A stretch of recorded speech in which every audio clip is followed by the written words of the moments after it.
Oh, moin, herzlich willkommen zur Roadmap Oktober 2024. Ich begrüße euch alle recht herzlich hier im Chat, ihr schon da seid und auch schon geschrieben habt und natürlich auch alle Zuschauer, die noch nicht reingeschrieben haben. Ich mache jetzt auch gleich den Ton an. Anfang ist ja noch nicht so wichtig. Für alle von euch nochmal der Hinweis, wenn ihr mit mir hier diskutieren wollt, dann kommt gerne auf den Discord. Dort bin ich einer der Plauderecken, die habe ich umbenannt. Seht ihr dann. Der Adidas Boy ist da auch schon mit drin, den begrüße ich an der Stelle und dann begrüße ich alle, die in den Chat geschrieben haben. Der Pascal, ja, er stinkt. Ich sage jetzt, sondern er stinkt, ist da. Der Eisenbahn-Fan 2007 ist da, der Thomas ist da, Felix ist auch mit am Start. Und der Hausaufgabenzerfetzer ist da. So, jetzt aber Ton ab. Und dann schauen wir mal, was wir heute zu erzählen haben. Mach ein bisschen leiser. So, Helios ist da. Guten Abend. My trainers are black with pink laces. So, but I'm not wearing them at the moment. I'm wearing black slippers. You know, I'll give half a point for everyone that put pink, which was most people. But yes, hello everyone, welcome into the stream. So Matt is really loud compared to Alex. Well, that means I'm really quiet, and I'll do a little bit of adjusting. Thank you both in the chat for commenting there. Aeronautic, good to see you. Hello everyone, and shout out to Harry as well. I know you're watching from the couch as well, so good to see everyone in here. What did you buy at IKEA, Alex? Don't mind my background. I don't know why, but my blurry camera filter. Oh, der Anfang ist ja noch nicht so wichtig, da wird ja nicht viel erzählt. Also nichts, was interessant ist. Interessant wird es ja mit der TSG-Strecke. It was a free chair though. It was lovely. Die bis Ende des Jahres noch erscheinen soll. In the block, which is fantastic.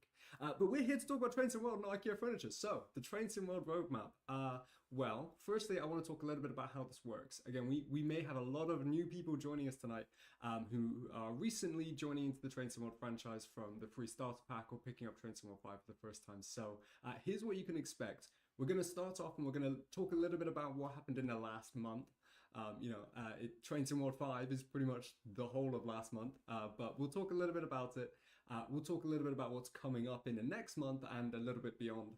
And again, we'll talk a little bit about some things happening in the community that we want to Das relevante Zeug, Thomas, das werde ich übersetzen, genau. Und dann hat der Gamer am Start die erste Frage, was wir von der Roadmap halten. Ich finde sie in Ordnung. Bisschen viel momentan wieder. Da scheint es momentan wieder eher Richtung Quantität als Qualität zu laufen, aber da müssen wir mal abwarten.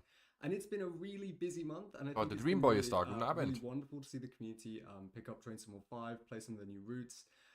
I think we've seen some fantastic feedback, especially on stuff like conductor mode, which is one of the new core features. Gerade nebenbei noch mein letztes Fischstäbchen hier weg some of the other features that came with Trains in World 5, and of course the new routes. We've got the West Coast Mainline, we've got Frankfurt Folder, we've got the San Bernardino line. It's been an absolute blast. Matt, while you're here, how have you found the release so far for Trains in World 5? It's gone down really good. Seeing lots of really positive feedback. There's obviously been some challenges that people have been experiencing. Guten Abend. So we've been looking into some of that stuff as well. So we've got the team looking into that. But on the whole, actually seen lots of people really enjoying the content, and all the new content is right there at the top. Numbers 1, 2, and 3 most popular bits of content is everything that's just come out. So really good to see, and good to see people enjoying I'm particularly glad to see people enjoying the new conductor mode. Definitely. And Fuse294 in the chat. Shout out to Chris Medlock on the team. Now, I work really closely with Chris because he helped you with the ticket today. I will let Chris know. Chris is absolutely fantastic. He works with our support team as our lead. So I'll let Chris know. That's really wonderful news. But I digress. Let's talk about the new cool stuff. And we have a wonderful new roadmap graphic that I'd like us to talk through. Mikrofon nochmal vernünftig hier hinpacken. So, as you see, this is the Trains in World 5 Oktober 2024. Na, verpasst hast du noch gar nichts. Da ist jetzt die Roadmap und die neuen Sachen sind halt interessant. Ne? Manchester Airport Nahverkehr, die Cargo Line Volume 3 und die eine TSG Deutschlandroute. Keine Ahnung, was dahinter steckt. Ist total an mir vorbeigegangen. Die Cargo-Volume-Pakete von Skyhook Games, die sind echt gut. Ich habe heute schon wieder ein Szenario davon aufgenommen. Das seht ihr morgen um 18 Uhr. Ey, auch wieder super gemacht. Nichts Großartiges, aber trotzdem mal ein bisschen Abwechslung. Mal so ein bisschen die Funktion auch benutzt von dem, was TSW so hergibt. Obviously, the number one slot is the MBTA Commuter. That is a US route coming out very soon. And we'll have much more information to share about this. We got some information tonight. Much more information. Also very soon wird bei der amerikanischen Strecke dann wahrscheinlich heißen nächste Woche, also im Laufe dieses Monats. Das kennen wir ja schon. Very soon ist ja bei denen immer, kommt diesen Monat noch. Preston to Carlisle. Now this is a route by Just Trains. And I know a lot of you are very excited about some of the developments they've already been sharing since we announced this back in the Dovetail Direct.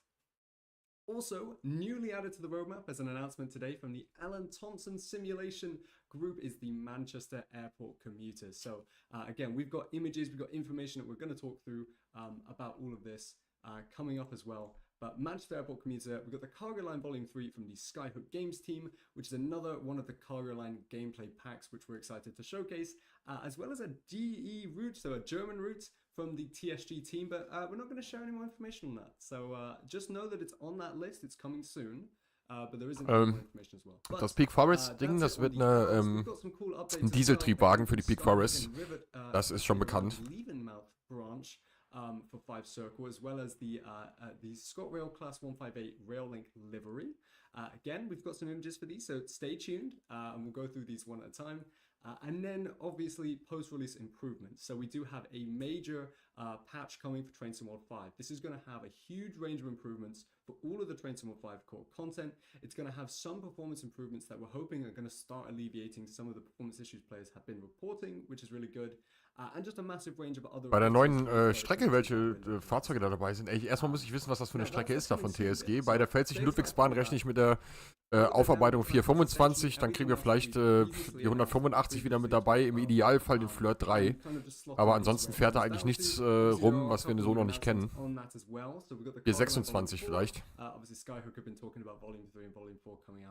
And we got a new UK loco from Just Trains, which hasn't been announced just Train yet. Simulator Gamer, dich habe ich noch gar nicht begrüßt. Herzlich willkommen. Some things for us to share about with West Coast Mainline, but they've got more developments as well.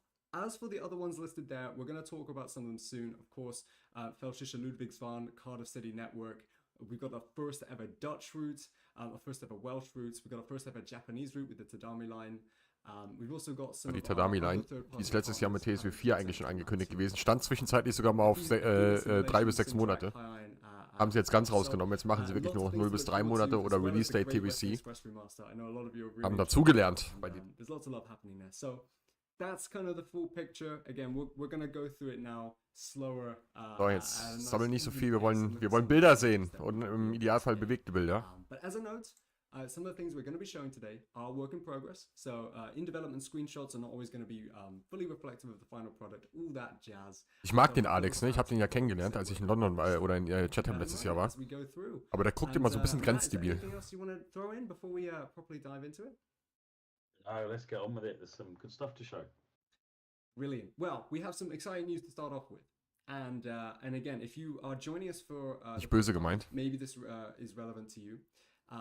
You heard with the release of Train Sim World 5, hopefully you heard about the free starter pack. And this was essentially our way of saying, hey, Train Sim World 5 is awesome. But if you have a massive collection of Train Sim World content and you maybe you looked at some of the Train Sim World 5 content, maybe you were interested, but maybe you're just thinking, well, I'm not going to pick it up right now. I'm going to wait. Ja, der Battlejuice weiß wieder mehr als alle anderen. I still want to get some of the new cool things. Or if you were a player that was maybe you were interested in Train Sim World, you've heard about it, but you haven't taken a dive, you haven't picked it up just yet. The free starter pack was your way into Train Sim World. Genau. Der Simulator Gamer hat es erklärt, Game am Start. TBC heißt, dass da noch noch kein Fahrplan für da ist, sagen wir jetzt mal. Certain core features related to specific inter-route connectability, which you wouldn't get with just training centers. So you did get a suite of some of the new features and a chance to use it, all for free, which is brilliant. And that was yours to keep forever.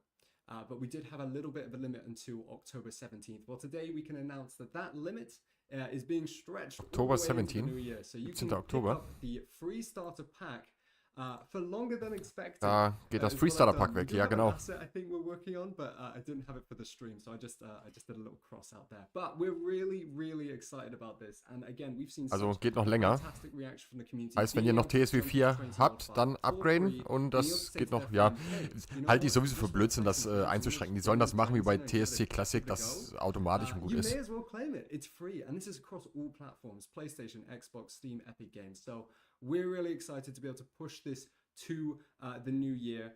Ich habe von den Dostos die Schnauze voll, egal ob Hochflur oder flach. Insofern stört mich das jetzt nicht so, weil ich da nicht viel rumlaufe, außer mal zum Licht einschalten. But what this will mean is that, let's say some of the content we've got coming up on our roadmap, I'll just switch back to our roadmap graphic. Let's say you were interested in some of the content coming out soon, say MBTA Commuter. Angewöhnen hier auf einem Bildschirm alles anzugucken. Until that comes out, then pick up Train Sim World 5 with the free starter pack, and then buy MBTA Commuter, which would be on Train Sim World 5 only, and then you get to play all of MBTA Commuter, experience it in full, without needing to have purchased one of the original Train Sim World 5 bundles as well. So that's the free starter pack. I won't talk much more on it myself, but I just think it's an absolutely fantastic thing, and being able to grow the community is such a really big thing for us, and I think it just brings much more positivity in. as well as new photo mode images for us to share as well. Right, now we're going to talk about the first of our upcoming content. I know a lot of you. Ja, dann hau mal rein, Alex. So we're going to be talking about the MBTA commuter Boston to Worcester and Framingham line. Now, this was something that we announced back in our Dovetail Direct. We used the take a ticket, and that was a really fun segment. And just to summarize it from the roadmap, this is essentially a US route will feature a range of commuter and long distance traffic across from Boston South Station, heading off west in the direction of Framingham and Worcester in the Commonwealth state of Massachusetts. Matt, you are an absolute Finde ich gut. Die Great Western ist eine Strecke, die mir ganz gut gefällt. Auf der fahren wir auch morgen im Let's Play. 18 Uhr einschalten, Game am Start. Because this is my wife's homeroom. So I've been told get it right or else. Jetzt ist verheiratet. So yeah, my wife is from the Worcester area, so it's and she used to ride this train a lot. So yeah, it's interessant, was man hier so alles erfährt. More MBTA stuff in the game, and actually MBTA have been a blisteringly good partner to work with, exactly the same as Metrolink and. Ich mache mal hier nebenbei mal meine schlaue Homepage auf. Weil im Idealfall stehen da die DLCs schon drin. Da haben wir eine externe Homepage, wo ich immer so ein bisschen nachgucken kann. MBTA Commuter.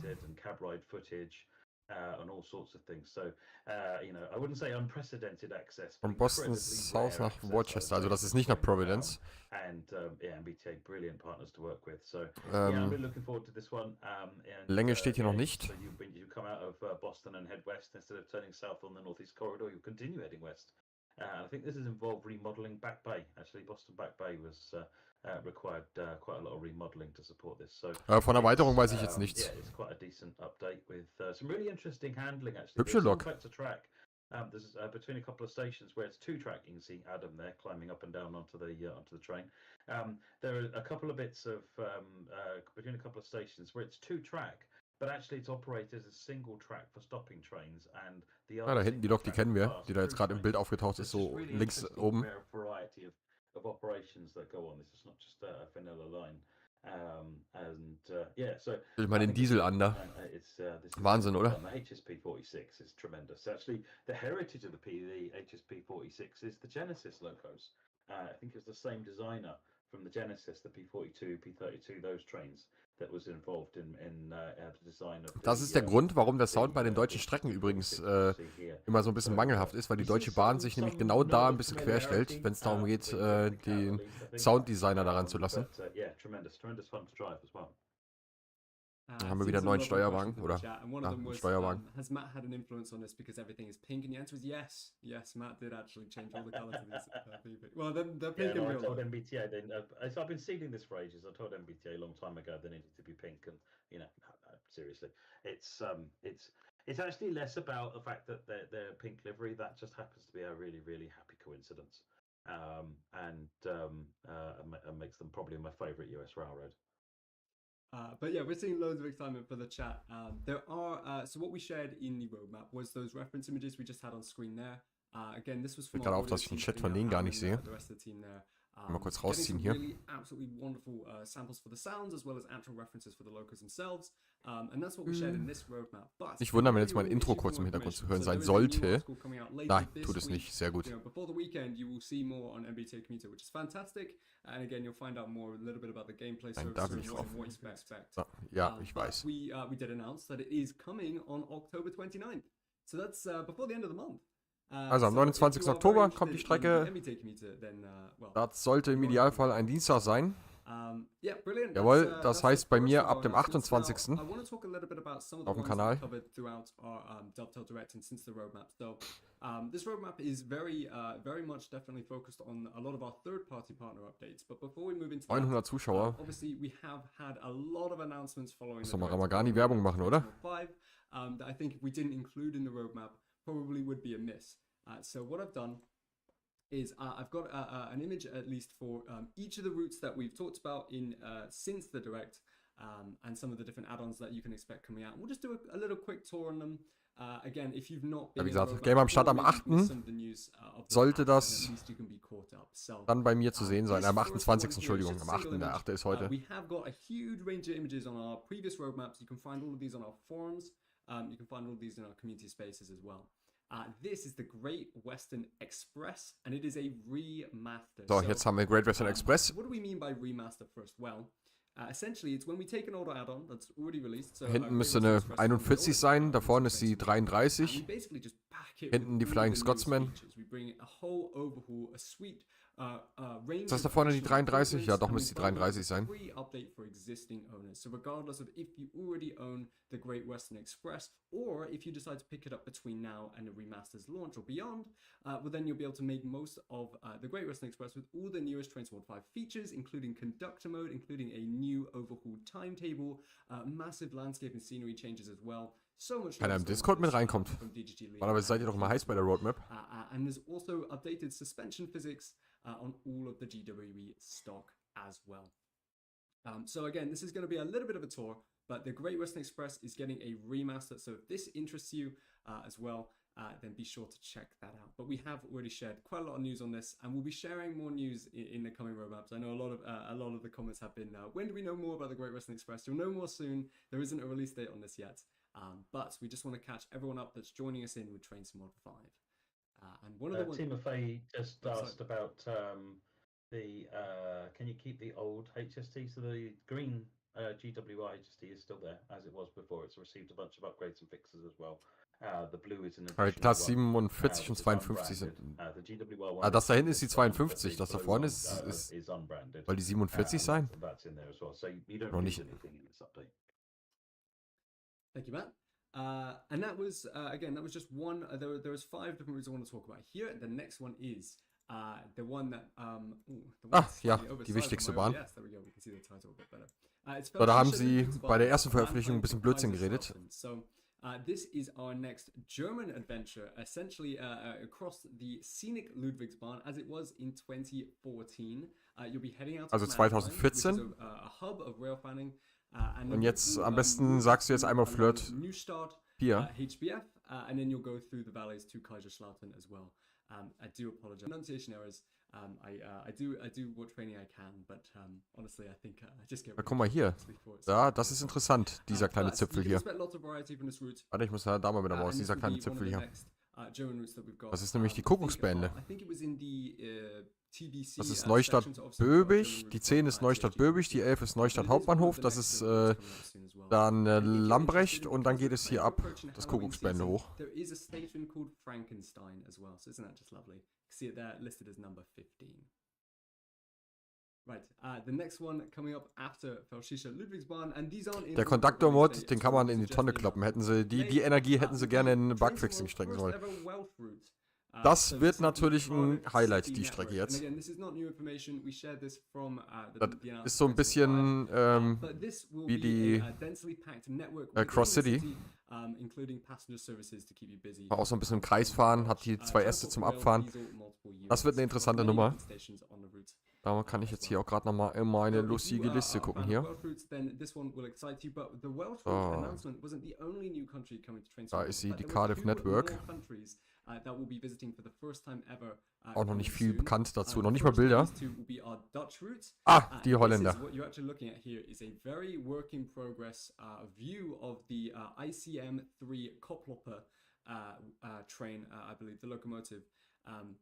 Endlich mal ein neues Ländchen. Game am Start, welche ICE-Strecke? Auf der Ludwigsbahn gibt es keine explizite Schnellfahrstrecke. Es gibt eine Umgehung für Schifferstadt, das ist aber keine Schnellfahrstrecke. Da ist tatsächlich VMAX 160 auf der ganzen Strecke, von Mannheim bis nach Lautern. Oh, der Fassia ist da, moin.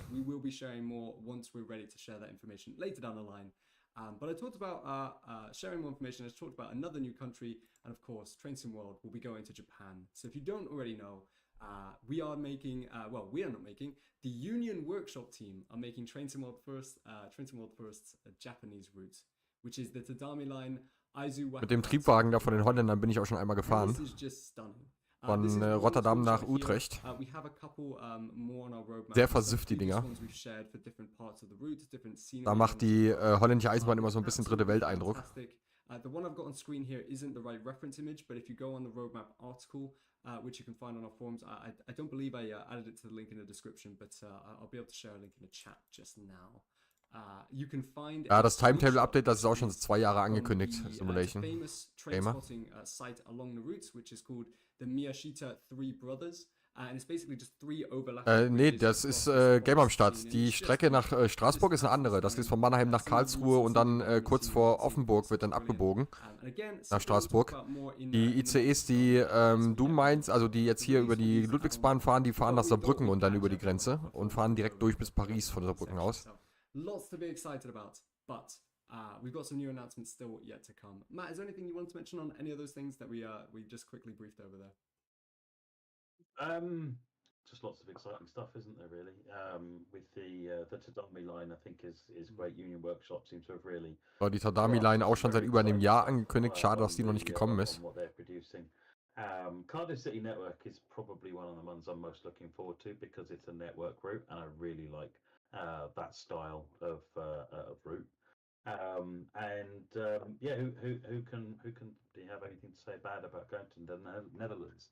And getting iconic trains like the Koplopper in there as well. So yeah, I'm looking forward. There's just so much to look forward to. And actually, when we looked at previous polls about what routes you'd want to see in Train Sim World, the Netherlands was really high up on that list of routes you'd like to visit. So it's fantastic that there is definitely a want to visit the Netherlands, and obviously that will be very exciting when it's closer to release. Neustadt Süd ist dabei. But for now, we want to talk about a new announcement on the roadmap. So we've already talked about it briefly, but this is the Manchester. Neustadt Böbig ist dabei. Neustadt Süd nicht, nein. Thompson simulation team, and I believe these should hopefully roll through. Adam Thompson. Seconds on each image. Hier gucken, Adam Thompson. At this point. But of course, these are still work in progress, so keep that in mind. But Alan Thompson hier, Manchester Airport Community. To the world of Train Sim World, but you may recognize them for some of their work on Train Simulator Classic. So they're seasoned developers, but they wanted to start in Train Sim World with a new route, and they've chosen the 27-mile Manchester Airport commuter route. And I've got a list of things that I want to read here that we included on our roadmap. Wir entmuten hier, dass ich überhaupt zu hören bin im Discord. Just some of the things that you're going to be seeing across the route. Schnarchnase. Some of them are obvious and some of them are really interesting as well. Obviously, Manchester Airport Station, but you also get the airport skywalk, and you get that at day and night. You get the Longside Depot and the Manchester International Depot. So, das Ding sieht aus wie eine 313, ne? Der Triebzug. Ich meine, wir sind ja inzwischen schon eigentlich in England und in Deutschland zumindest in der luxuriösen Situation, dass ein Entwickler einer Strecke ja nicht unbedingt auch Fahrzeuge dazu entwickeln muss, weil wir haben ja eigentlich schon einen großen Pool an Fahrzeugen, zumindest im englischen und deutschen Sprachraum. Oder England und Großbritannien. Kann man ja durchaus auch schon Fahrzeuge verwenden, die schon da sind. Man muss halt nur dann den Preis auch entsprechend anpassen. Lots of things to be excited about. Is it Chelsea? Well, there you go. I think my pronunciation just across the board. It's not even German roots that it's just reading in general. But we've seen lots of excitement for this today because this was a new announcement, and I know the Alan Thompson team are very keen on sharing more information as well. So hopefully look forward to seeing them around the community. I know they're very eager to get involved. But Matt, is there anything Manchester Airport? I mean, Von mir heute noch Gameplay? Nein. Wir bleiben heute bei der Roadmap. It'll be a new experience because ja, ne, ich muss noch ein bisschen aufnehmen, weil ich 2 Tage am Wochenende nicht da bin. Sonst sitzt ihr am Wochenende ohne Material da. Ich meine, zumindest brauche ich keine Fußballspiele verpassen, das ist ja auch positiv. Und spielen eigentlich. The Alan Thompson, team are skilled at what they do, and I'm looking forward to seeing them complete the first project. This is very, very cool. Just look at that screenshot with the plane as well. There were a fantastic range of screenshots, and I do hope we can share more. Am Samstag muss ich auch schon wieder im Handball. But we do have to move on. So that's the Manchester Airport line. We also got an update from the Just Trains team, so I know you're all excited about this, for the West Coast Mainline, Preston to Carlisle. And we've got a couple images here that we shared. That's the West Coast Mainline. As well, which will cycle through, I hope, yes, there we go, they are on a timer. But yeah, so this route is, I believe, I haven't got the era written down on my notes, Matt. Do you know the era this is produced in? 1980s, if I recall correctly. There we go. 1980s era. It departs from the city of Preston and it will run through very immersive scenery. Ich habe so ein bisschen meine Befürchtung, dass And you'll also be able to have the option Qualität wieder so ein bisschen abnehmen wird in nächster Zeit. That this is the longest ever UK route to train sim world. It is over 100 miles long. So that's a milestone right there. Das ist Preston, really ne? West Coast Mainline, Preston nach Calais. Genau, for Just Trains. Which has got, it's a tap changing loco, so it's not just your normal 0 to 100. Hat er gerade gesagt, das wird die längste Strecke ever? Ist das nicht Kassel-Würzburg immer noch? 90 Meilen mal 1,6. Ich hab mal gehört, das soll die längste britische Strecke sein. Aber Kassel-Würzburg ist ja länger. Ich weiß natürlich, die ist länger, aber von den britischen Strecken her ist von den britischen her, ja. 144 Ja. Kilometer wären das. And just shows Yeah. some services happening over the course of an hour, kind of later at night. And you can just see, we'll just leave this rolling on here. But you'll be able to find this on the Just Trains development blogs. They share blogs quite regularly. I believe they do an update at least every week or two. So I would recommend just checking the Just Trains team, their blogs out. They share videos, they share new images, and it's really wonderful. And we will also share what they have posted as well. But they have been very in touch with the development. But yeah, just looking at these time-lapse videos, I know everyone loves a good time-lapse. And I think it just really shows some of the variety that you'll be able to get coming out of Carlisle. Also Würzburg ist nix extra, das ist eine Strecke wie jeder andere auch Game am Start. You can find this video on YouTube. It is linked in our roadmap article as well. So we won't sit here and watch the full 5 minutes, but I just thought I'd include that before we moved on.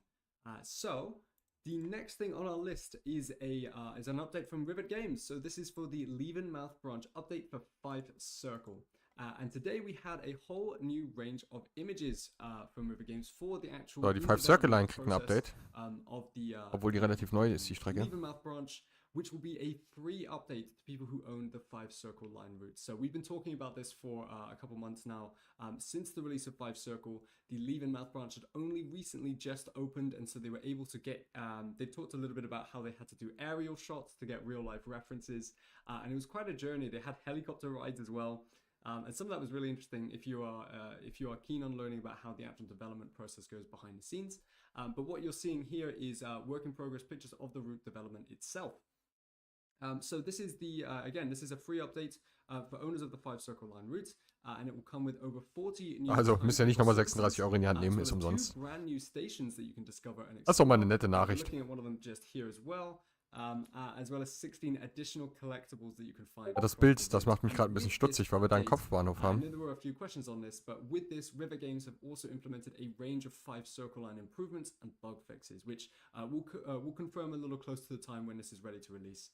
But we don't have a release date for this yet, but we'll keep you all informed when we get closer to the time. Ja, das mit TSG, das ist auch das, wo ich jetzt hier so ein bisschen am heißesten bin, fast hier. Weil das kam echt überraschend. Ich hatte nicht auf dem Zettel, dass die wieder an der Strecke dran sind. Aber das Große wird es wahrscheinlich wieder nicht sein, eher wieder so eine Nebenbahngeschichte. Heute wurde ja schon Frankfurt-Friedberg gemutmaßt, aber ich hoffe nicht, weil das wäre mir zu langweilig. Da kannst du noch nicht mal viele Züge fahren lassen ab Hanau, weil die Blockabstände zwischen Hanau und Friedberg relativ groß sind. Hübsche Bemalung.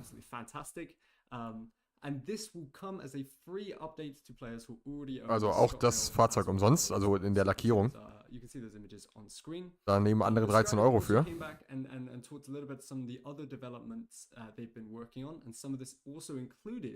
Updates to the ScotRail Express Edinburgh Glasgow add-on. Specifically the expansion of the timetable. So they've been bringing some of the AI, the additional AI services, and they've been converting these for player uses. And we've got a couple images that I want to show here from their teams. I've just toggled off my border. There we go. And I think these will roll through. Das habe ich heute auch schon mitgekriegt, fast ja. Das ist nicht so geil. Warum auch immer man den ICET überhaupt von der 101 abhängig macht. Auch eine interessante Sache. They've been doing other back catalog improvements to work on some of the Train Sim World 5 new features. Habt ihr gesehen, die Class, also, also they've der added conductor Avilio war mode da mit to dabei. both the EMT and Short Rail Class Nee, 1 nicht Avilio, wie heißt es? So you'll Oh, be able to enjoy that as a free update as well, which is just fantastic, and having more updates for the stuff. der East Coast Mainline, der Schnellzug. But they didn't stop there. Skyhook Games have been Name working vergessen, on egal. the next iterations of the cargo line packs. So these are the gameplay packs that brought new liveries, brought new locomotives. Das heißt, and brought new Azuma heißt der gameplay Zug. scenarios. Azuma, genau. Some of your Ja, favorite danke, system Adidas. routes. And so they've already released Bitte. Cargo Line Volume 1 and Volume 2. Leute, ihr könnt gerne noch im Discord Now they're dazukommen, here with wenn ihr Cargo euch ein bisschen Line mit mir unterhalten Volume wollt. 3, which is the intermodal pack. So here are a couple work in progress images here. I believe we've got 3 images that should cycle through from Skyhook with the Cargo Line Volume 3 pack. They also announced Frankfurt that nach they are Mainz. developing the Cargo Line Wäre eine Volume kurze 4 Strecke. military pack as well. Kommt es natürlich darauf So, an, wie man I fährt, would highly ne? recommend, again, similar to Just Trains, Und nicht sehr Skyhook interessant have their own eigentlich. blog on their website. They share loads of images and they talk a lot about the story so far. Weil könnte man interessant machen, wenn man von beiden Seiten nach Mainz Hauptbahnhof reinfahren könnte. And it's a really interesting read. They have videos, they have behind the scenes development showcases too. So if you're very interested in the cargo line packs, definitely check that out.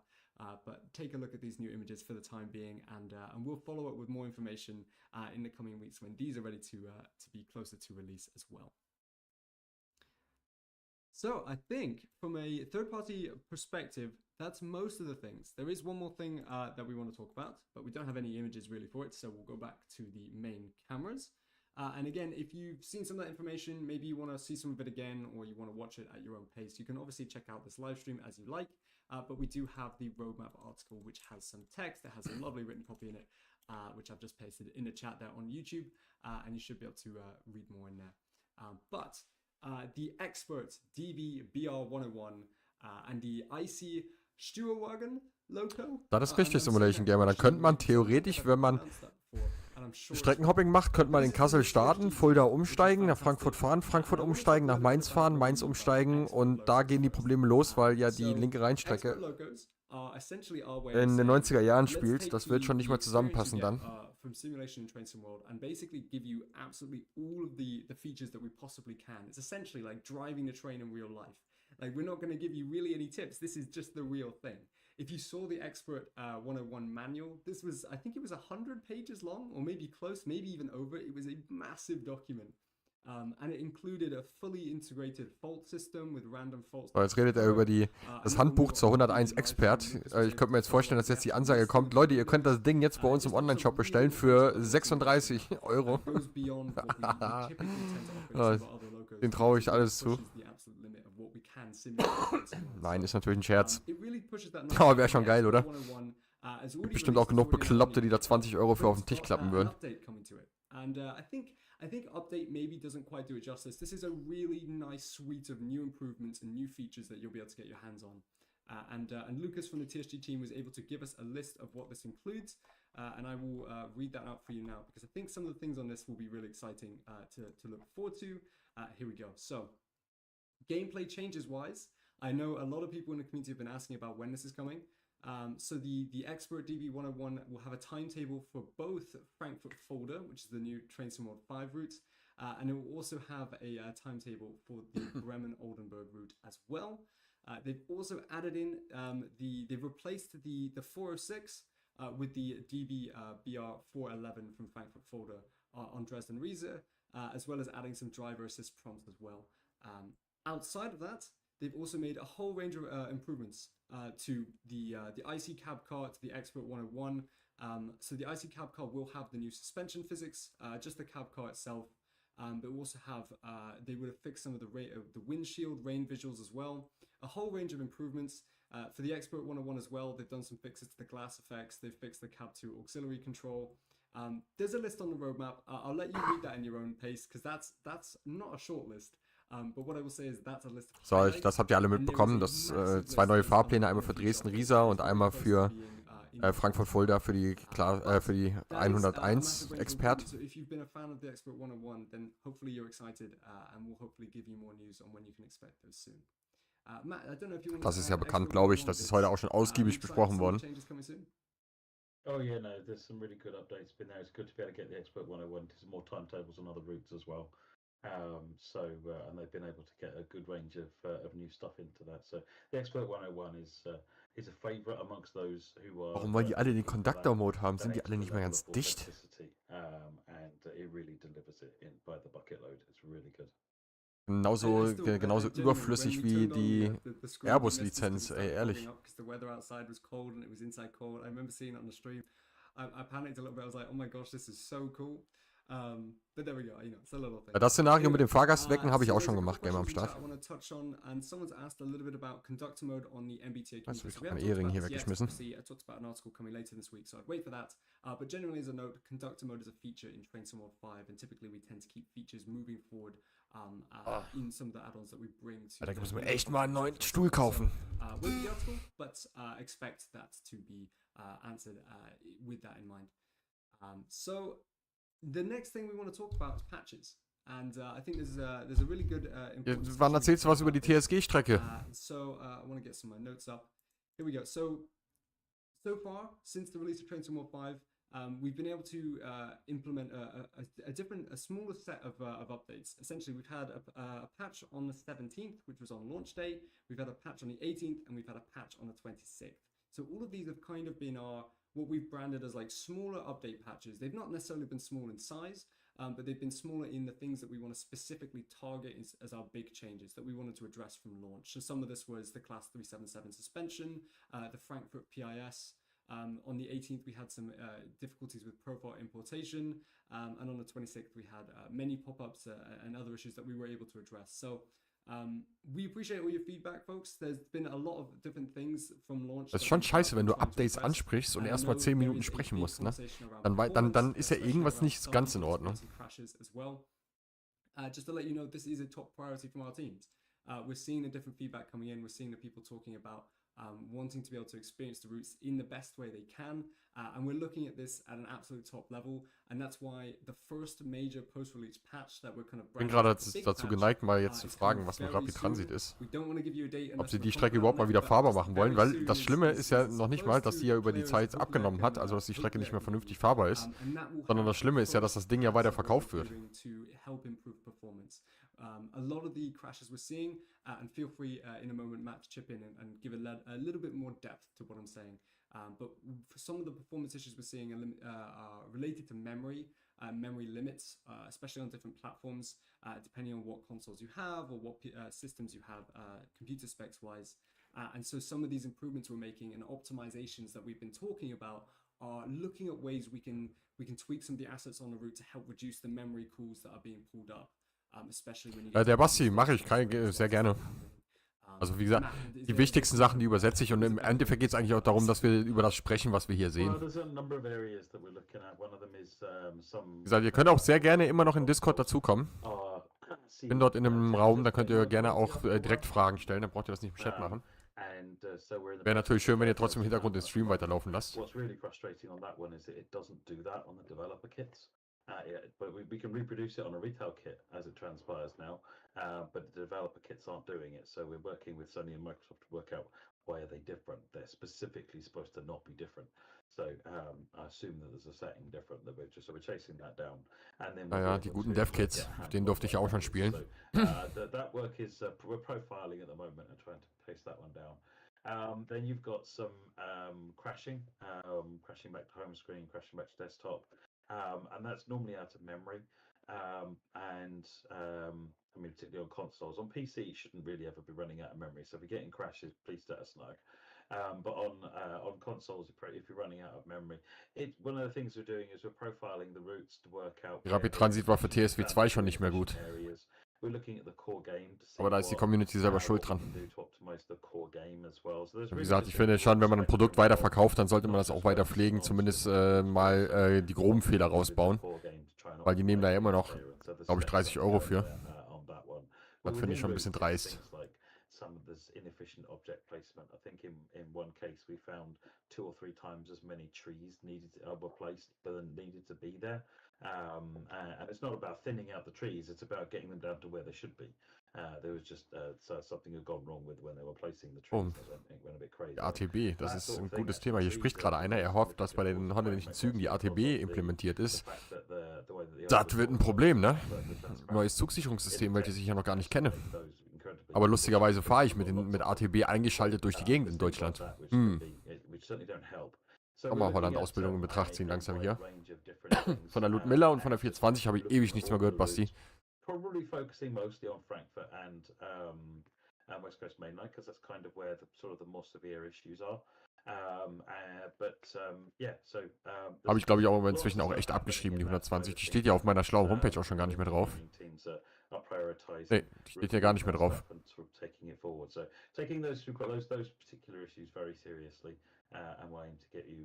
Die ist wohl komplett weggefallen. Perfectly said, and thank you, Matt. And I think the thank you really should be to the community, because during the last month, especially since launch and through early access, there's just been an absolutely overwhelmingly a wonderful reception and feedback passage from the community to us, to our development teams, reporting bugs. And I think we've hopefully been able to deliver some improvements so far, but I'm really hoping that this next patch takes the first big swing at getting some of those improvements in your hands, and we're going to continue doing that. We're going to continue supporting the release of Train Sim World 5 moving forward, and really using your feedback as a guide at every step of the way. Wie gesagt, diese interne Homepage, die ich hier habe, da steht immer alles drauf, was momentan irgendwie annähernd auch nur irgendwie geplant oder angekündigt ist. Da stehen auch Sachen drauf, von denen ihr echt noch gar nichts gehört habt. Und da ist die 420 weg. Die Ludmilla ist da schon länger weg, aber die 218 ist auch mal irgendwann von der Liste verschwunden, dann nie wieder draufgekommen. Ich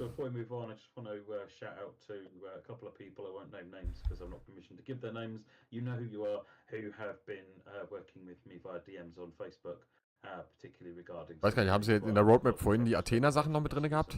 Kann ich mal kurz in Discord gucken. Weil da hat der Battlejuice ja die Roadmap mal veröffentlicht, die Athena-Sachen. Ja doch, die sind noch drauf.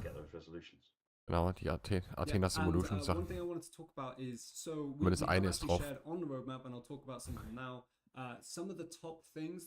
Was ich richtig sehe, ist das eine 47, das Diesel-Pack, was die da machen.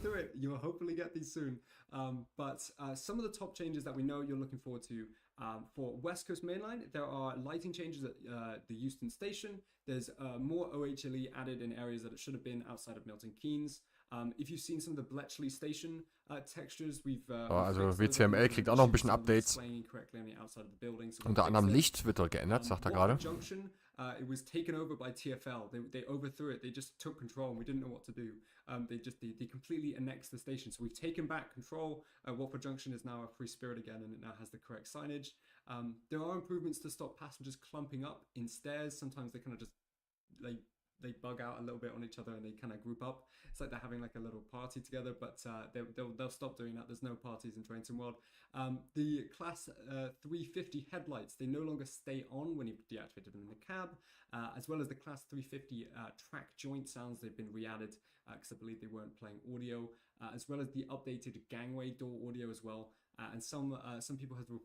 Das ist so nicht richtig, Top Smart. DTG ist durchaus dabei gewesen, sogar schon die München-Augsburg umzubauen. Beziehungsweise da was zu verändern. Aber aus irgendeinem Grund haben sie es halt nicht hingekriegt. Das war zumindest mal das, was letztes Jahr auf dem Ambassador-Programm besprochen wurde. Da gab es aber auch irgendwie Probleme mit dem Fahrzeug selber. There was a gap in the BR411 gangways, which we've been able to address.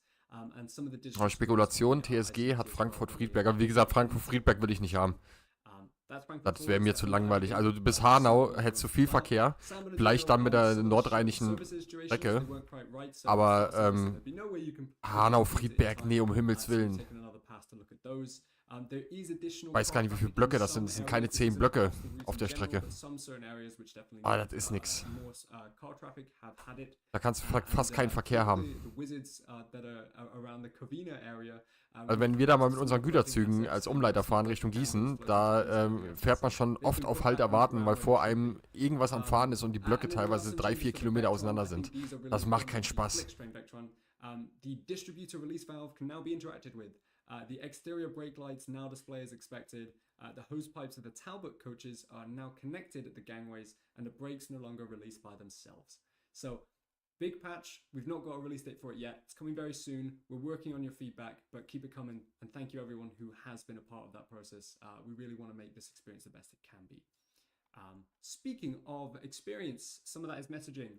And there has been a couple instances where I want to apologize from us as a team about some of the messaging we've said has not been always accurate, and we're doing our best. When we released 2025, our teams are very busy. There's a lot of different things that we've got to keep an eye on. I know it's not a brilliant excuse, but what I wanted to say is that some of the track shadow renderings, we shared a list in the August roadmap, so before the release of 2025, we shared a list of all the groups that intend to have track shadows. And when I talk about track shadows, I talk about usually you get that shadow limit that's about a few meters ahead of the train that you can kind of see following you through the route. And it's an engine thing, it's an engine rendering issue. But we've actually found a way to extend this using a new wonderful technology, which Matt's talked a little bit about in the past, I believe in the previous roadmap. And we found a way to extend that. And that has been implemented on a range of routes. You can find the routes that it's currently on in our FAQs. But when we talked about it in August, we talked about all of the routes that would have it and currently have it. And actually what we didn't realize is that some of the routes will have it in a future update. So they're still going to have those improvements. That list still will be reflective, but it isn't currently in game. Some of them are still waiting to have it in a patch. So we do apologize, but they will get it in a future update, as well as Xbox Series S layering.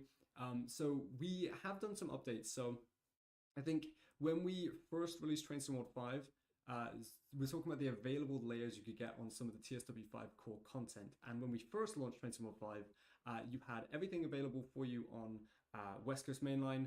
You had some things for Frankfurt Folder, and then you had no additional layers for San Bernardino. Since then, we've actually done some work to help improve the optimization of this. We've actually added all the San Bernardino layers in, so you can get all of the access to layers on both West Coast Mainline and San Bernardino. Ja, die Facebook-Seite von TSG ist auch tot, seit 2023. There are some more coming in a future update, and we're still looking at how to improve this for Series S players as well. Again, thank you for your feedback on that. We're trying to make sure that our messaging is up to date, but I did want to say I appreciate your patience while we deliver those updates too. So. Das Problem an den Community-Projekten ist halt einfach, die können da ordentlich bauen. Das Problem, die können es nicht veröffentlichen, weil es da keine Schnittstelle gibt. Hart bescheuert. Ah, da will wieder einer. Ultimately, our QA testing team and our entire team at Dovetail pale nothing in comparison to the thousands of new players coming in with the free starter pack, thousands of new players to pick up Train Sim World. You will always outnumber us, so you will always end up finding more things. But we really appreciate it when you can work with us. And I did want to say again, a final thank you for everyone that has helped us report the bugs and get them squashed. Now, Community Corner. This is my favorite bit of the roadmap. I know most people probably disagree because they just want to hear about the new stuff, but I love the Community Corner. And in it is a selection of images. So I'm going to play these as I talk about this, but photo mode obviously has had some updates with Train Sim World 5. And some of the updates include the ability to change the weather how you like, but different ways of using motion blur, different ways of using the in-depth filters. It had a new UI to it as well. Just look at some of these absolutely stunning community sent in images. And I want to just open my photo mode list here while this is playing in the background and just give a shout out to all of the people that submitted these images on our forums and in our community.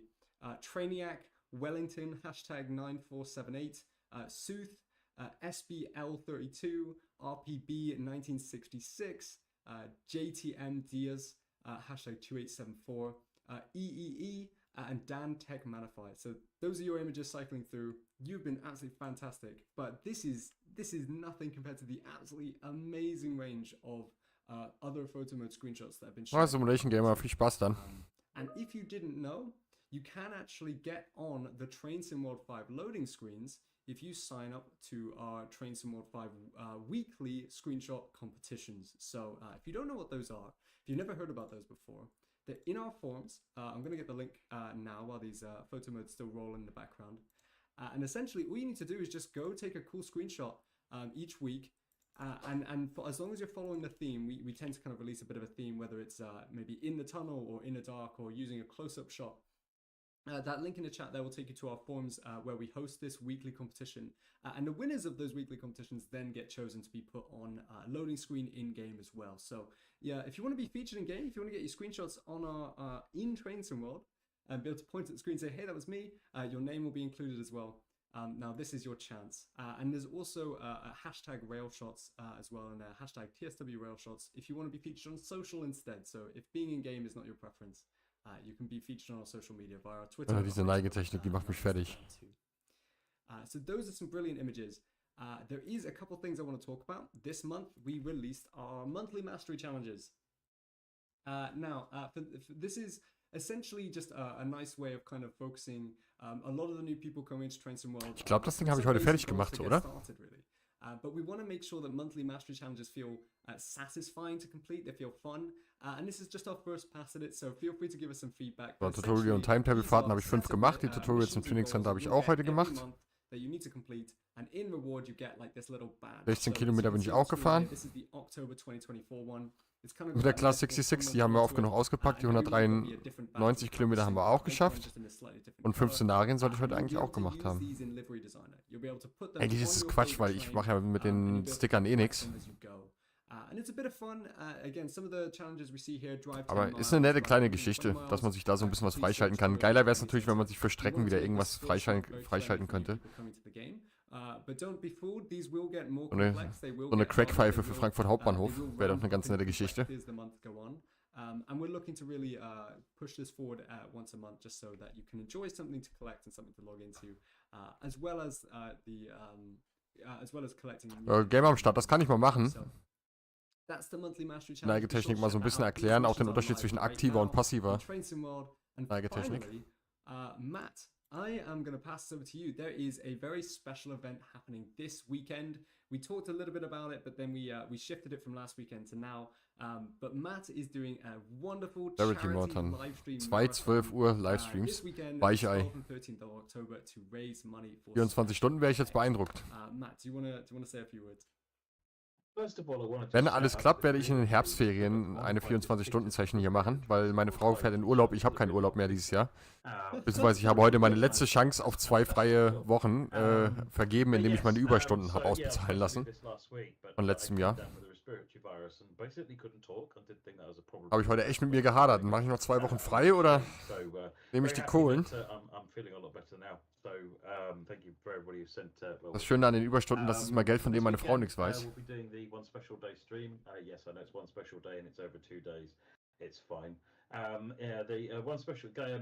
effect hold this annually, and it was last Friday, I think, was the specific one special day. We'll be setting up a Just Giving page, and then we'll be having. Die Vectron, die kannst du für alles benutzen. Die könntest du auch im Intercity-Verkehr benutzen. Die werden ja auch auf Regionalexpress-Zügen benutzt. Der 13., 14. ist oder der 12., 13. ist Wochenende, da arbeiten die bei DTG nicht. So, das Update für den 101-Fahrplan soll im Laufe des Monats kommen. Trainspotter. So hopefully we can raise some really good money for Special Effect too. If you haven't come across Special Effect before, okay, also das große Geheimnis bleibt jetzt erstmal die TSG-Strecke.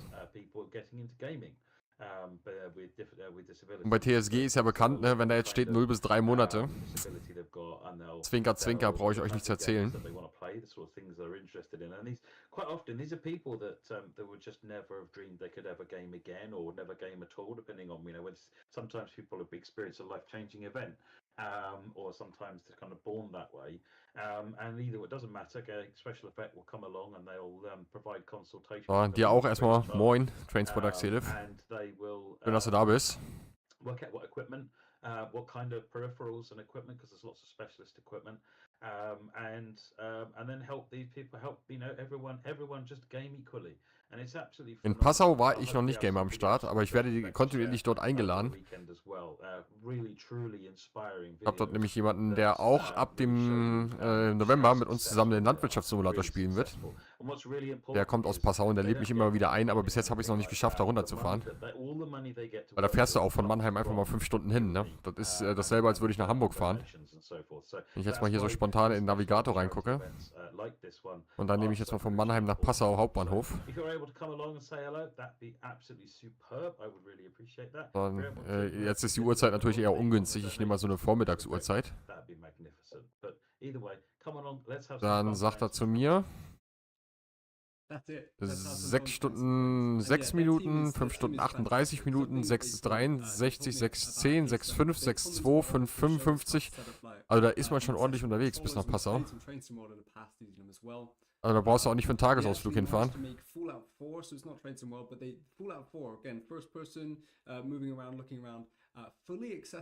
Der Jerome ist da, moin. Die 218 haben sie nicht eingehalten, das ist Quatsch, Battlejuice. Die 218, die ist schon 3 Jahre vorher angekündigt gewesen und dann plötzlich wieder verschwunden und dann ist sie auf einmal doch gekommen. Die Intercity-Steuerwagen, die haben sie eingehalten. Die Niedertalbahn haben sie auch eingehalten, ja. Aber wie gesagt, ich sage ja nicht, dass die TSG-Produkte schlecht sind, aber bei den TSG-Produkten wäre es halt sinnvoll, wenn man die erst ankündigt, wenn man sich auch wirklich sicher ist, dass es demnächst kommt. Ich in Maschen, Game am Start. Weiter als Kassel im Norden komme ich nicht, beruflich. Why not both? Right.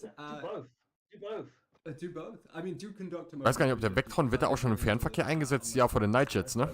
Von der ÖBB. Now, we do, before we're going to get some questions asked by the community, I want to talk a little bit about PC Editor. And I say I want to talk a little bit, I'm probably going to pass over mostly to Matt, but I will start by saying the PC Editor, if you don't know about it, we do have a Train Sim World PC Editor. You can get it via the Epic Games Store. It will link in if you own it. It will only be available on PC, so this is only for people specifically who have Train Sim World 5 or Train Sim World 4 on Steam or Epic Games. And in the editor you can do loads of things. Oh, jetzt geht hier die Fragenrunde los. Jetzt muss ich mir mal den Chat von denen hier rüberziehen, damit ich das so ein bisschen drauf eingehen kann, was dort so gefragt wird. Work on in the editor as well. So you will have some of the tools, you will have some of the assets that we use in Train Sim World. And of course, we're still supporting this with the launch of Train Sim World 5. Beim ICL, das ist keine Vectron. We are aware that there are some small issues with it. I believe there's currently a crashing issue when you lay down some track. Der ICL ist mit der 105 bespannt. There's a patch for this coming soon. We don't have a fix for it yet, but it is literally the work that the engineer is working on at the moment. So for a while now, I've been saying that. Ich glaube, die PKK, die polnische Staatseisenbahn, die fährt auch, oder PKP heißt sie ja, die fährt auch, glaube ich, mit Vectron inzwischen. Die Tschechen fahren mit Vectron, Fernverkehr. Ja, die Vectron, die kannst du für alles benutzen. Ist so.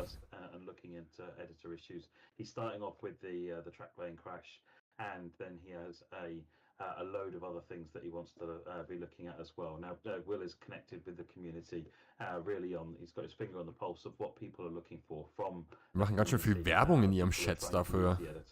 So, yeah, we've also ständig irgendwelche Links. A long list of things that we want to get done, and it's his entire focus. Aber das ist JP, das ist noch nicht mal ein Bot. I am for envisaging the beginning of a series of upgrades to the editor coming forward from here on out. So yeah, as soon as we've got graphic fixes for those issues, we'll let you know.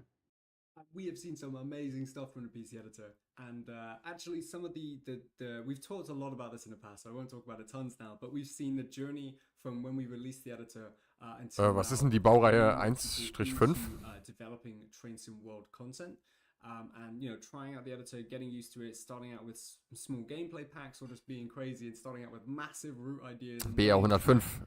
Ich kann mir da keine Meinung zu bilden. Vom Aussehen her finde ich es jetzt nicht hässlich. We're now working with as third parties, and maybe you'll start hearing more about some of those third parties in the months to come. But obviously, anything that's not been announced will be announced at a later time. So there you go. There I go, leaking things again. But really, the editor is a fantastic way of bringing more people into. Auf jeden Fall was Neues auf deutschen Schienen. Growing our third parties and basically just getting more content. Du bist erstaunt, dass Akiem so viele 187er jetzt noch bestellt hat. It's fantastic and it's only a good thing. So There is someone's asked how you get the editor. So you'll find the editor on the Epic Game Store. You don't have to be using the Epic version of the game. So, da fragt einer nach TSW 6, wann das kommt. The editor will work out Ja, genau mein Humor. the Epic one installed. I know one of the other things we'll look that is on Will's list is to work out whether we can make it work with the Xbox Game Pass version. Not the Xbox itself, but on the PC Game Pass version of it as well. But we're not there yet. But for now, effectively, go onto the Epic Games. So, ein anderer fragt jetzt gerade, ob er von der PlayStation auf PC die DLCs portieren kann. Naja, natürlich nicht. Wäre aber mal eine Maßnahme, ne? After you've had any kind of significant update, that will make sure all of the configuration and so forth gets set up correctly. And then when you run the editor, it's able to then find everything magically that's available. So yeah, if you change over to Epic for some reason, make sure you München nach Garmisch. Die gab es ja auch mal für TSC Classic. Oder gibt es? And that's the editor. Yeah, it's a fantastic tool. If you need any help with the editor, or if you are interested, or if you're already using it, we do have a wonderful PC editor forum space. We have an amazing community that work and help each other, and you can check all these things out. I will link the editor forums in, but you can find people using the editor and support for it all over the place. And in this, there are community-made documentation. I know Matt, you've ja, der ICE 2, der geht wirklich bald auf den Schrott, ja. Das Ding geht bald weg. Dafür haben sie den ICE 1 jetzt ja wieder refreshed. Aber den ICE 2, den ICE 1, den sehe ich auch in 20 Jahren noch hier rumfahren. Der ist jetzt schon das dritte Refresh, glaube ich, von den Dingern. Die wollten sie ja eigentlich schon Anfang der 2000er aussortieren. Right, that leads us to the part of the roadmap stream. Again, if this is your first time watching through, when we get to the end of our roadmap, we tend to answer some questions from the community. So we've got some questions that came from our Q&A thread earlier today. We'll answer some ones live in the chat. Ich gehe irgendwas aus. Ich habe meine Nase läuft den ganzen Tag schon. Ich will jetzt aber nicht krank werden. Ich will am Freitag nach Hamburg fahren. We have some questions, and some of these are really interesting questions. Some of them are quick ones, but I think Matt, I'll ask this one to you first. And it's what are now that Trains in World 5 is released, what are our priorities? What are we looking at? Which feedback are we actioning? Immer noch Leute, die nach Multiplayer fragen, geil. I mean, I've directed the team towards robustness, degrading textures, performance, crashes. All that stuff has got to be number one in terms of what we're looking at to fix. Now, that doesn't mean there isn't other development like Boston going on. Those people aren't really involved in doing all of the profiling and so forth. So from an engineering perspective, it's all about bug fixing and getting the robustness and so forth improved. So really focusing in on that stuff, and hopefully you'll start seeing the fruits of that over the next few patches. I've been immediately distracted by someone saying, is there cats in the game? When will you be adding cats? Wurde meine Firma so ein bisschen beschissen. Habe heute meinen Jahresurlaub eingereicht und habe dann immer das Wochenende davor und das Wochenende danach mit in den Urlaub reingeschrieben. Das heißt, wenn wir jetzt mal dieses Wochenende als Vergleich nehmen, das mache ich aber schon seit Jahren so, dann würde ich jetzt, wenn ich jetzt dieses Wochenende Urlaub nehmen würde, dann beantrage ich den Urlaub vom Samstag, den 12. bis Sonntag, den 20., wenn ich jetzt eine Woche haben wollte, weil dann müssen sie mir das Wochenende nämlich auch freigeben und ich kriege keine Urlaubstage abgezogen, weil es ja Wochenende geil, oder? Big core updates. Someone's been asking a little bit about, what is the plan for updates after the launch of Trains in World 5? And I think this relates more to back when, before the release of Trains in World 5, we kind of branded some of our Trains in World 4 updates into big core updates. So, der Taubi, der hat ein Follow da gelassen. Dankeschön. Herzlich willkommen bei Twitch. 643. Follower bist du.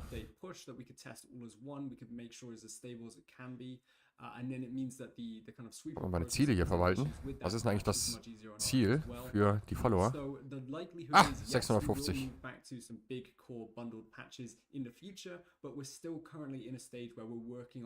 Every couple weeks to get big improvements to you. So we're still in that post-launch, let's keep getting improvements out when we can phase, but we will likely move back to some bigger folded patches shortly after that. Now, there is a question about more West Coast. Das erste, mit dem ich hier rumgespielt habe, mit den Zielen. Seht ihr die Ziele eigentlich irgendwo? Weil im Bildschirm habe ich es ja nicht angezeigt.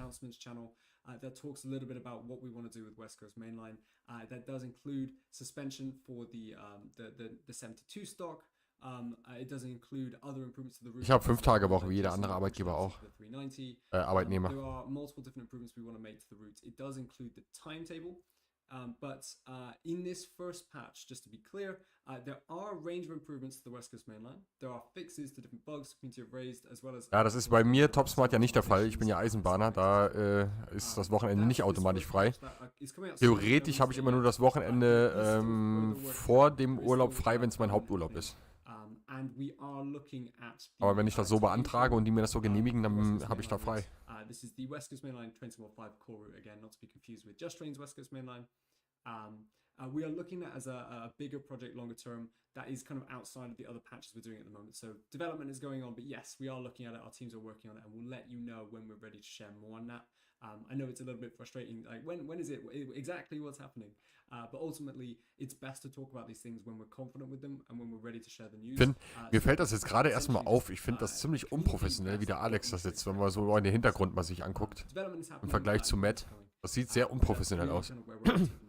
Aber Leute, glaubt mir, das DTG-Büro, das sieht genauso aus wie bei Alex im Hintergrund.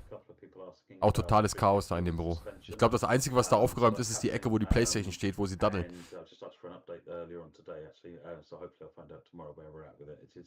Was ich machen würde, wenn ich morgen ins YouTube-Studio schaue und plötzlich 10.000 Abonnenten habe, dann würde ich dem Ganzen erstmal auf den Grund gehen. Und darauf hoffen, dass keiner auf die Idee gekommen ist, mir irgendwie 10.000 Abonnenten zu kaufen oder 5.000. Weil dann hätte ich ein großes Problem.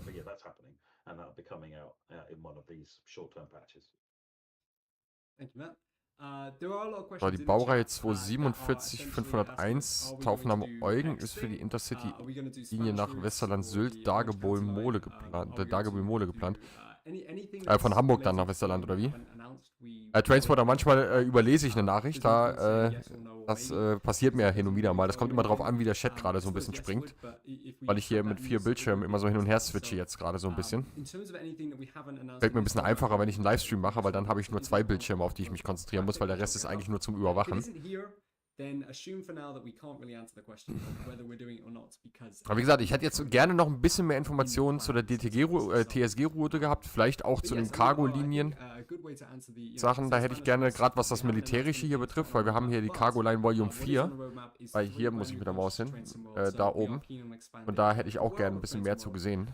Seht ihr meine Maus? Ja. Da hätte ich gerne ein bisschen mehr gesehen. Das Just Train Zeug, das interessiert mich eigentlich gar nicht. Another one we've got here. So we've got one about future reworks. So are we looking at doing these to more back catalog content? So I think this question actually specifically mentioned a few examples, but I think just in general reworks. Matt, I believe you left a comment on this question. Yeah, so reworks tend to come up more as opportunity arises to do a rework rather than a long-term plan for them. So got no plans for them. That's not to say that they won't happen. I mean, I've got one I'm working on, but haven't worked on in at least 6 months because I've been too busy. Yeah, these things are they're great. There's a strong desire amongst the team to do these things because they're quite enjoyable passion projects. But no plans at this point. As they change, we'll let you know. Thank you, Matt. I've seen a couple people asking in the chat about LNWR branding, and that was on our list as well. But is there any update on any of the discussions happening with LNWR branding? And no, and all I'd say is for the foreseeable future, assume nothing will change. Obviously, there's a massive conversation. Jetzt habe ich Alex mal eine Nachricht geschrieben während des Livestreams. Mal gucken, ob da was kommt. We should crack open the licensing conversation. I think we should just sit down, maybe on the chat stream. We should have a chat about licensing, the ins and outs, how it works. Also ich bin jetzt schon, also ja doch, warte, ja doch 10 Jahre bin ich jetzt schon aus Hamburg weg. Fahren die immer noch von Hamburg Hauptbahnhof die Westerlandzüge oder fahren die inzwischen wieder von Altona? Weil dann wird es keinen Sinn ergeben, Loktausch zu machen. Dann sollen sie von Altona gerade durchfahren, aber einen Hauptbahnhof Loktausch machen ist natürlich ein bisschen problematisch. Ich weiß ja nicht, wer von euch in der letzten Zeit mal Hamburg Hauptbahnhof war, tagsüber war. Gleis 13, 12, 13 ist eine Vollkatastrophe. Der Bahnhof, der ist auch total überlaufen. As and when it changes, rest assured we're on it every day trying to see what we can do. We're just as keen. As and when it can change, we'll change it. Good question in the chat. Alex, could you update the East Coast Mainline? Also ich bin das letzte Mal nach Westerland gefahren, da sind sie noch mit 218 vorne dran gefahren, aber da waren auch noch die alten N-Wagen hinten dran. just a humble community manager. But I don't believe we got any plans for that. But it is a useful suggestion if you want to throw it in our forums as well. It's a route I'd love to do. Going King's Cross to Peterborough is a great route. It's a very difficult route to make. Because it's about, I think, 70 miles or something like that, and it's dense Londonness. Lots of stations, lots of busy stuff going on. So that was the reason we focused. Ja, genau, die Intercities, die kommen ja nicht aus Hamburg, ne? Aus Hamburg fährt ja der RE6 da hoch, ne? Auch nicht so eine Katastrophenbahn. We seem to see people playing an awful lot of. It's not my preferred style of gameplay, but it seems to be what a lot of players really like. So that's where East Coast Mainline is the bit that it was. Ja, das waren noch Zeiten, ey. Wie alt war ich da? 8 oder 9, ey. Jedes Wochenende nach Sylt getingelt im Sommer. Von April bis September, jedes Wochenende. Weil meine Eltern dann eine Baustelle hatten, 4 Monate. Boah, habe ich da Geld ausgegeben. Und da hast du immer alles gekriegt. Und das zu Preisen, die hast du auf dem Festland nicht bezahlt. Also, ich meine das jetzt positiv, ne? Also, wenn du da irgendwelche Markensachen, oder irgendwelche Markenschuhe, die bei uns einen Arsch voll Geld gekostet haben, die haben auf Sylt halt nichts gekostet, weil die Leute auf Sylt sich sowas, also diese Markenklamotten, die du in Hamburg gekauft hast, halt einfach nicht gekauft haben, weil die hatten andere Marken, ne? And if you are on consoles, specifically PlayStation as well, downloading. Ja, Dual Mode haben wir inzwischen genug, Silif. Haben wir die Vectron Dual Mode, die neue Starter-Lok, die jetzt die SBB bestellt hat, ist auch Dual Mode. Die 187 gibt es als Dual Mode. Dual Mode, beziehungsweise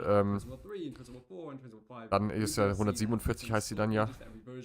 So, Gamer am Start geht noch ein bisschen zocken.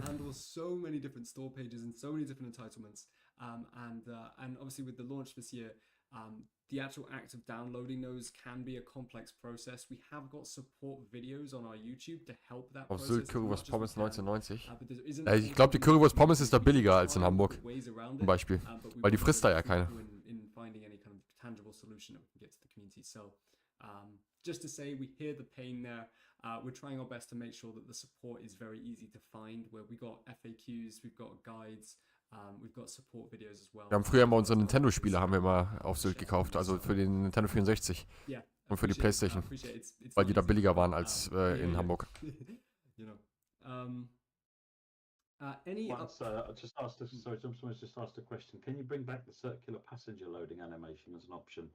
So that animation is linked to which type of HUD you've got shown. So it sounds like you've got the barb pole vertical style, which is on the minimal HUD. If you switch to the normal HUD, you should get the old circular one. That's done in the settings under accessibility. I've seen a lot of people in the chat saying, Das sind so Fragen, die kein Schwein interessieren, ne? Download is another thing. I think it's kind of a little bit independently of you've got the actual issue of like different complicated ways of. Die sollten echt mal so eine deutsche Community einführen, die vorab die Informationen bekommen und die Fragen auch von der deutschen Community, die dann so einen Stream nur auf Deutsch machen. So dafür, dass DTG ja inzwischen ein deutsches Studio hat. It's a pain. But thank you for sticking with it, folks. Yeah, a 300 gig update is sizable. Ja, also das hat ja schon einen Grund, warum auf Sylt die Einheimischen selber gar nicht mehr wohnen wollen können. Wir haben damals auch keine Hütte gehabt oder so, wo meine Eltern mit den Arbeitern gewohnt haben, irgendwie in einem Hotel oder in der Herberge oder so, sondern die haben auf so, also das waren so 6 so ehemalige Kasernengebäude und dazwischen haben sie 6 Container aufbauen lassen und in den Containern haben wir drinnen gehaust, müssen wir uns jetzt mal sagen. Of course, it's been a wonderful night and appreciate the questions. So we've got someone asking, in the July roadmap on the graphic, so I don't have the July. Ich bin freitags nach der Schule immer losgefahren nach Sylt, die 3 Stunden. Und sonntags immer zurück und habe meine Eltern um einen Haufen Geld beschissen in der Zeit, weil die haben mir immer 30 Mark mitgegeben damals. Da hast du dann das schöne Wochenendticket gekauft, konntest ja freitags losfahren, sonntags wieder zurück und ich habe dann entweder habe ich das Ticket gar nicht gekauft und habe mich bei irgendwelchen Leuten mit eingezeckt. Hin und wieder wollten die auch mal ein paar Mark dafür haben. Die habe ich denen dann gegeben. Oder ich habe mir ein Ticket gekauft und habe mir noch 4 Leute gesucht, die bei mir auf dem Ticket da mitgefahren sind. So habe ich mir einiges finanziert in meiner Jugend. Das Pokémon Pikachu ist so finanziert, was ich damals hatte. What kind of optimization work is being done currently then? So we're seeing a few different performance issues, especially on consoles. And I think it would be really useful to just talk about the kind of optimization we're looking to do and some of the ones that we may have already started to do. Mein Plättchen hier zu spielen, die gehen sonst kaputt. Things like where have lights been placed on the route of because lighting in Unreal is both very powerful, but it's also. So, Handy ist aufgeladen, jetzt können wir das Tablet weiterladen. Bin ich froh, dass ich noch 1,5 Tage arbeiten muss diese Woche. Lights, for example, when lights overlap, when the cone of the light, if it overlaps, it can cause performance problems with how the light has to be calculated. If lights have got shadow casting turned on. Jetzt haut Matt wieder hier irgendwelche Sachen raus, dass es bei der Berechnung vom Licht und so Probleme gibt. Alles nichts Neues. The way lights have been placed and making sure it's an efficient, optimal way of doing it. And we're finding a number of areas of improvement there. Looking at the light bakes and reworking them, so that because light bakes can be quite an intensive memory consumer, even though they're very efficient on frame rate, they can consume a lot of memory because effectively instead of real-time calculating lights, it does all the calculations and saves it as a load of textures. So then has to load all those textures in. So trying to work out an efficient way of dealing with that. And again, there's been some improvements, some of which we've already got in improving that side of things. Euston Station, for example, when it launched, had both light baked and dynamic lighting in it, which is why it was all blown out and quite slow. So I believe that's been fixed because it doesn't need the dynamic lighting. That's the point of the light bake. So there's a whole stuff. Ich glaube, wir machen im Dezember, machen wir das wirklich mal mit der Niedertalbahn, mit den Five-Tafeln. Leute, holt euch schon mal irgendwie irgendeinen Schnaps, aber nichts zu starkes, also nicht so einen 40%igen oder so, sondern eher so in die Richtung Feigling oder so ein Karton mit Klopfern.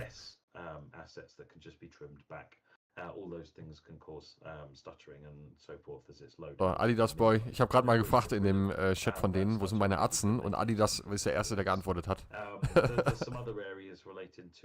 Ja. Immer dieselben, auf die hier Verlass ist. General scripting and core coding in the game to see if there's other stuff that we can add in there. So it's kind of across the board, but we're doing it by looking at specific examples where the frame rate is not where we want it to be, or where problems are being experienced, and then working out what's going on at that time. So we're skilling up the engineering team is skilling up the QA team at the moment to provide them with the tools and the instructions they need so that they can be a bit more self-servicing in terms of understanding some of what's going on, to try and speed the process up, because that's what a lot of the times what happens as engineers. Der Basti, was für eine Grafikkarte hast du denn? And they don't actually see the problem. Fragen wir mal so rum. You'll get someone in QA seeing an issue and be like, this frame rate is too slow. Raise the problem with it. It goes over to engineering, who then can't see the problem, and then ends up playing ticket tennis for a little bit. And actually, if whereas the QA team could just run some tooling and do a few checks, which then make the engineering team just have a look at the outputs of that data. So we're trying to optimize that workflow a bit. That's not been as efficient as I'd like it to be. So we're improving that area as well. So just as I say, it's improvements across the board, from everything from how we do it to specifics down to routes and in the core game. Brilliant explanation. Thank you, Matt, as well for that detail. Seen a couple things I want to answer in the chat really quickly. 78.000 Abonnenten, 635 Zuschauer, das sind keine 10%. Dann bin ich gar nicht so schlecht unterwegs. Now, there was a question from Odin Moore, which was great, and it leads into something that I want to announce as well. Just a small thing, but it will be very fun. So, how do you choose the charity you're going to support as a company? Well, actually, internally, we support charities in different ways. We do have. Da kann ich vielleicht auch nochmal drauf aufmerksam machen, wenn er fängt jetzt gerade hier so dran erzählen. kind of look at charity initiatives we can support. And I believe each year we tend to kind of review a list and we pick some of the ones that we think align with our goals, align with our intention. We do have a voting phase as well.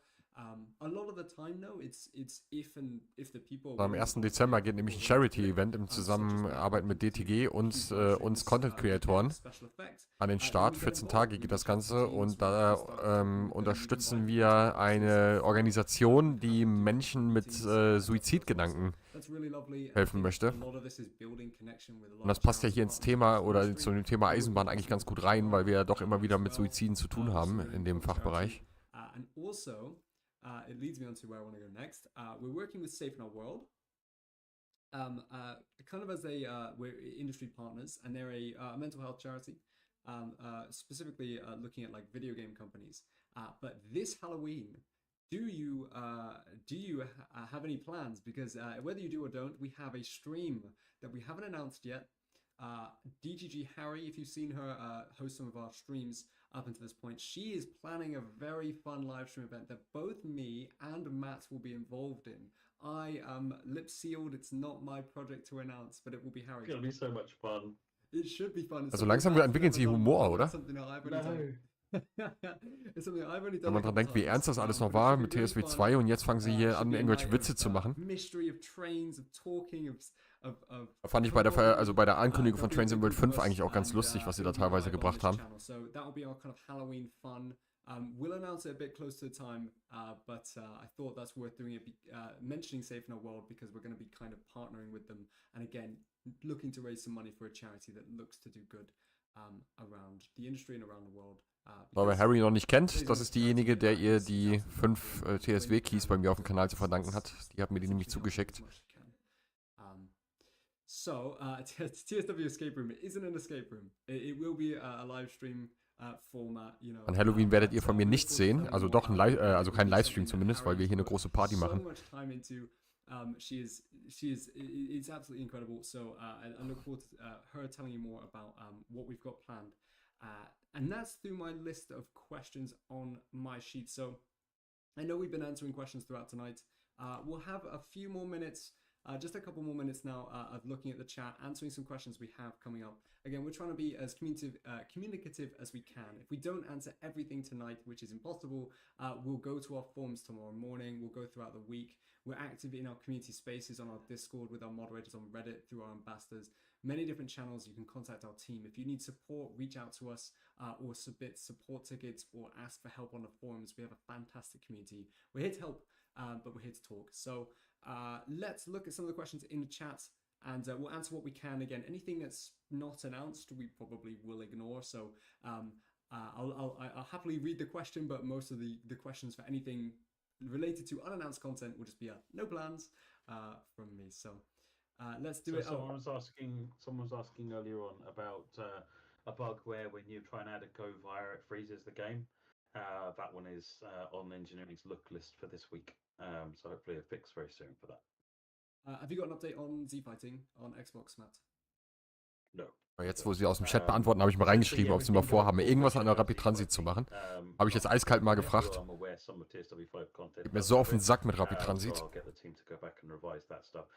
Das ist die größte Frechheit im ganzen TSW-Universum.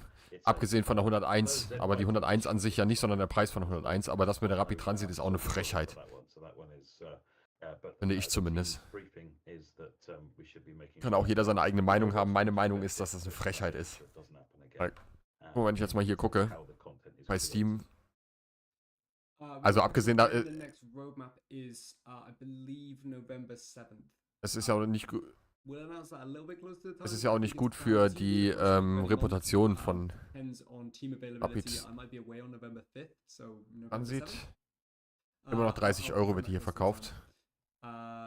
TSW 5 kompatibel steht da sogar. Das gibt's gar nicht, das ist eine Frechheit. Ich habe gerade einen anderen Train-Simulator entdeckt.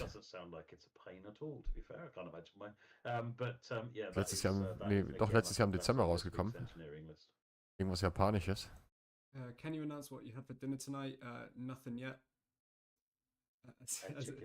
Chicken. Oh, nice. I'm still waiting for my dinner. Haben die noch mehr? But I'll Oh ja, work on that tatsächlich. update after this. Ganz viel Japanisches Just looking through questions. Will there be the F59PH on the VC line? I don't really know what that refers to unless you do, Matt. And Takasaki Line, Kaioh Line, Sobo Line. Sorry, what was the question? Will there be F59 PHR on VC line? Kaido Line. Ganz viel japanisches Zeug hier. If you mean the Das sieht grafisch auch gar nicht so schlecht aus. No, the stock that's in Boston Worcester is the HSP 46 and the Also hat der Lokführer sogar die weißen Handschuhe an. Is it the F40? I think it's the F40. With the singles and the double-decker coaches. That's what's included in the pack. Ach, das sind diese Simulatoren, die live aufgenommen worden sind, ne? Oh, VC, that's Ventura County, isn't it? You mean Metrolink? No, we don't have a Deswegen sieht Ventura das auch so gut County aus. line, and we've got no plans to make a Ventura County line. Figuring everyone kind of, as much as Metrolink are fabulous, figuring people would like. Weiß ich nicht, ob das hier was für den Kanal ist. Vor allem jede Strecke 30 Euro. Thomas, Steph, we've not announced anything new with Ludwigsbahn, the Felshischer Ludwigsbahn routes. In the roadmap, we kind of just re-summarized what we'd already announced from Train 215 launch, but when it's close to the time, we'll talk a little bit more about that. Any updates for the San Bernardino line freight service layers on weekend services for Series S? So looking into that, that's supposed to already be available. So I'm looking into finding out why that isn't the case, and we'll issue a fix as needed for that one. Thank you, SM Rail. Yeah, San Bernardino line was one of the ones on Series S that didn't launch with all the initial layers, but we should have released all of those layers now for you to. They're all supposed to be there now, but it does seem like some of the weekend timetables. Mach ja echt voll die Schleichwerbung bei We're denen. looking into why that is. Have we got an update When will on the BCC guard mode patch arrive? So we're looking into what's wrong with it. So there's been a bunch of fixes for it internally. I can confirm on our development. Jetzt redet er über God-Mode und da merkt man auch so ein bisschen, But it's not working in shipping builds properly at the moment. da merkt man auch so ein bisschen, dass es ihm das nicht ganz so geil, oder dass er das nicht ganz so geil findet mit dem God-Mode. Coming from the Discord or some of the community spaces, I talked a little bit about Ja, die 187 war auf jeden Fall auch eine Frechheit, ja, ein Skandal. Dafür, dass Skyhawk jetzt im Nachhinein eigentlich relativ solide Produkte rausschmeißt. Also wie gesagt, die Cargo-Line-Dinger, die finde ich echt super. We'll announce more when it's ready. Was there an update on the 350 suspension? Yes, there was an update on it. Essentially, it's coming. It's in progress at the moment. Have we got an update on guard mode for the 390, Matt? I need to check in. You can do it if you start it from within the 390 rather than it just doesn't offer it up in the menu. I'll have to go and find out from the team if they figured out why it's not showing up in the menu. Thank you. I'm just checking through some more questions. Appreciate everyone asking questions. We're here to answer them. When's the next sale? We can't announce sales ahead of the time. It breaks NDA. Well, it breaks some kind of clause, but you tend not to be able to announce them ahead of time. No. Several people have asked where I got my headphones from. Amazon. Where do you get everything electronic from these days? You could probably buy it from the Razer store, but I reckon it's just more expensive there. So I don't know.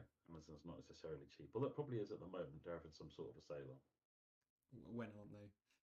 Odin Moore, is the new UK route 100 miles now the longest? So this being the Just Trains West Coast Mainline Preston to Carlisle route, that is not released yet. It's coming in the future. It will be just over 100 miles, I believe, from what they've told us. And so that will be the longest UK route, but it isn't out yet. It's the longest UK route and one of the longest routes. It's not the longest route in the game, but it's like the second or third longest route in the game. So it's the longest UK route. It's really tremendous game. Paul Wilkinson, any news on blurry textures on consoles? We did talk about some of the texture issues on consoles. It's one of the top priorities on our list to try and fix.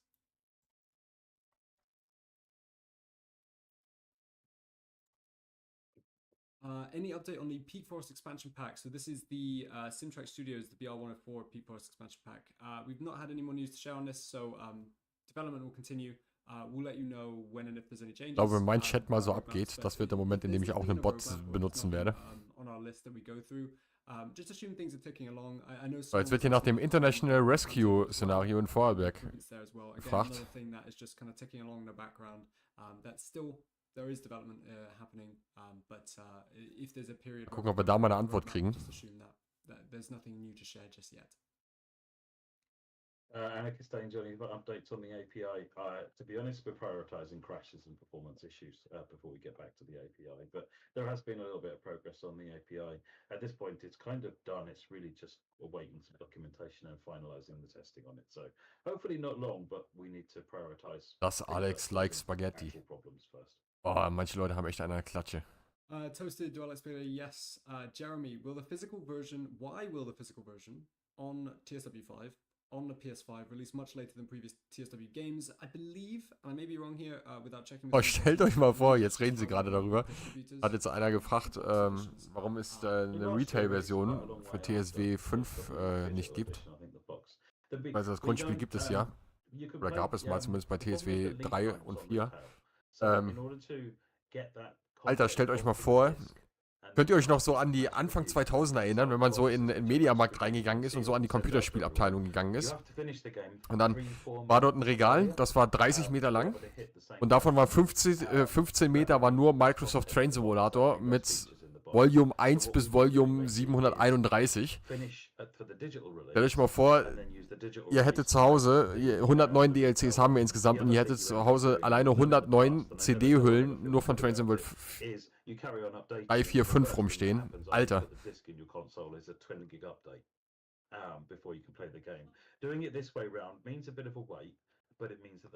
Das wäre es natürlich, ey.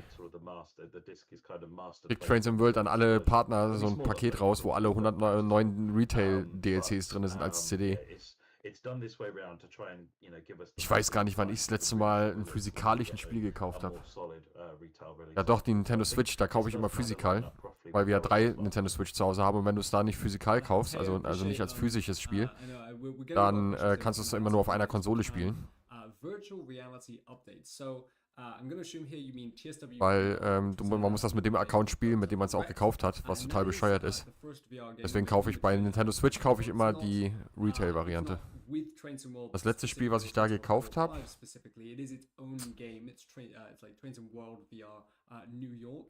ich gar nicht mehr. Irgendwas, was das Mini-Flauschie haben wollte. We'll share more news when we're a bit closer to time. We'll share more content, hopefully soon. But as an update, it's still, still in progress. We'll let you know very shortly. And Ach, ja, genau, dieses mit Peach, das Spiel, genau, das hatte ich gekauft für das Mini-Flauschie. Ich hoffe, dass wir bei der Nintendo Switch 2 mal ein bisschen drüber nachdenken, dass das Blödsinn ist. Aber man kann ja selbst auf einer Konsole mit mehreren Accounts ein Spiel nicht spielen. Geht auch nicht. Again, feel free to go to the roadmap Q&A thread, which I'll throw a link for in the chat.